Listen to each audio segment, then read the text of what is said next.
Up in this neighborhood. Sonny served in this neighborhood. Served in their army. He was what they call the best. He was an officer in their army. He was in an elite corps. He was in an elite corps.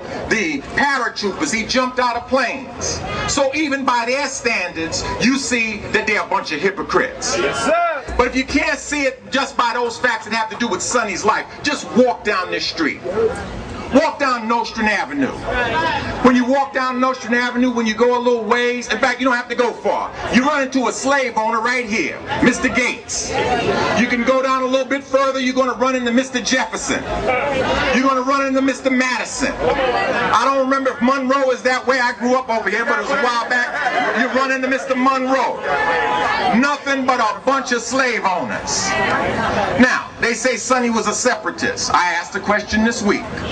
How can you have Junior High School 104 named after Simon Baruch, the father of Bernard Baruch, when Simon Baruch was an officer in the Confederate Army? Sonny is an officer in the American Army, no street. Simon Baruch, an officer in the Confederate Army, a street. Simon Baruch secedes from the Union. They don't say he's a separatist. Sonny stays and serves his own community, and they say he's a separatist. They're nothing but a bunch of hypocrites. Nothing but a bunch of hypocrites. I'm not going to say any word that I shouldn't say. I'm just going to call them a bunch of hypocrite dogs.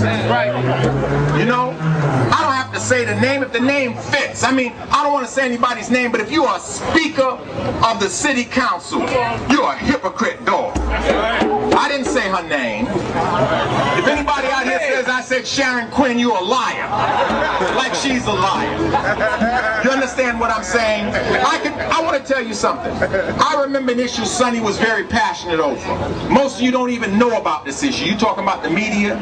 They can make something big and make it where you all know about it, and that's unimportant. They can take something very important and make it where you don't know about it. In Queens, there was a cop who was running around, you're not going to believe this, raping black men. That's right. What? 5 separate cases. This is before Volpe. This is before Volpe and Avenue Luina. 5 separate cases. That's right. And they said the people made the story up. That's right. The lawyers in the case went and got an old case of police brutality against the same cop, and he had claimed at that time that the cop had beat him. When they went and talked to the victim, do you know what he admitted? That the cop had sodomized him also. This case was called the Rockaway 5. They kept it suppressed. I see Carol Taylor over there who led the fight. For 40 weeks. I'm going to just finish this. For 40 weeks, the black community demonstrated over at the district attorney's office. They didn't even indict the cop. When our finest black written reporter broke the silence by writing a story, a brother by the name of Earl Caldwell, who had stood up to them before when they tried to make him become a snitch against the Panthers, and he refused. He stood up again and he wrote the story. They fired him from the Daily News rather than let him write the story. Well, Sonny came down to the Daily News headquarters with soldiers. See, Sonny isn't just for some people he's just a name.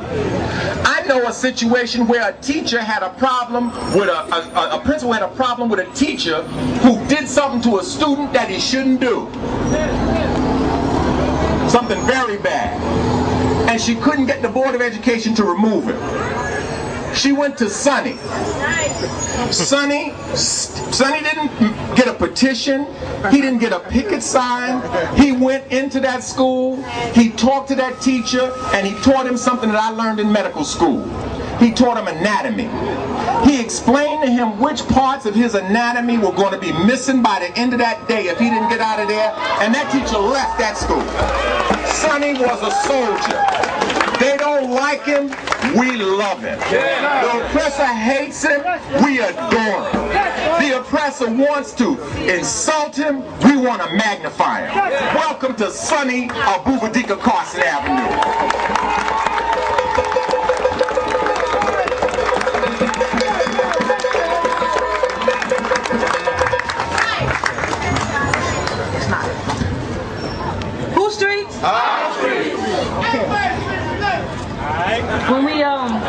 When we walk in the light of life, we always only deal with just our elders who know certain people, but sometimes our youth also pay attention, and in doing so, our next speaker will give you an insight on her experience with Sonny Abubadika Carson and our struggle for self-determination. Miss Erica, she knows.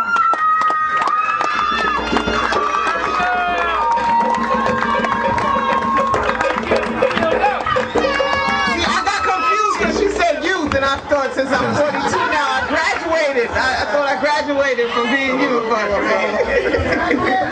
But I want to say that in representation of the youth, that Sonny Carson was our OG, triple OG. To the brothers and sisters on the street that try to represent like they gangster, Sonny Abubadika Carson was the official OG of young people in our community. And y'all need to stand up like men and stand up like women and represent for our OG. Now the other thing is that today is the 36th birthday of Tupac Shakur. So Sonny Carson in 1994 brought Tupac to the Gates Avenue gym over here to work around organizing young brothers and sisters around the code to the streets. And Sonny Carson was committed to working with young brothers and sisters in ending street violence and empowering young people in our community. And if one thing that young people could understand, that Sonny Carson never allowed anyone to tell him who he represents and who he is as a man in our community. And young people have to transform their ignorance of non-thinking and non-commitment to their people to a commitment from their heart to their future, their lives, and their people. Because we are sick and tired of a community of our children disrespecting our heritage, disrespecting our future, disrespecting our parents. And it is only with the real men and women in our community, like Sonny Abubadika Carson, like Viola Plummer, that we can transform the children and the future of our community. So under no circumstances can we allow anyone outside of our community to dictate to us who we are committed to. We are committed to the real OGs, the real soldiers, the real revolutionaries, the real heroes in our community, Sonny Abubadika Carson and Viola Plummer. Erica Ford.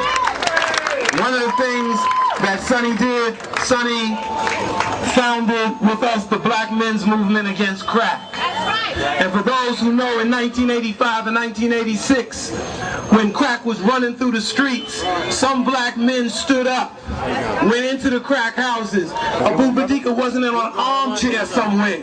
He wasn't on the telephone somewhere. He was in the streets every day with us, closing crack houses, organizing black men to stand up and fight for self-determination. One of the brothers who participated with that with us, because everybody has to be everywhere, and we were in every school in Bedford-Stuyvesant, and one of the brothers who opened those schools for us, not from the inside, but marched in with us, was Brother Michael Hooper.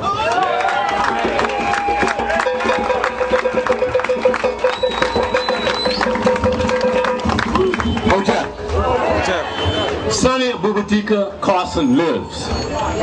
Sonny Abubadika Carson lives in all of us. Now, we were talking before about an action plan.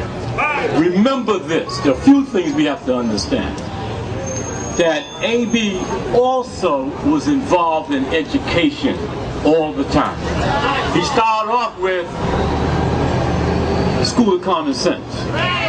Now, you heard about Education Sonny Carson.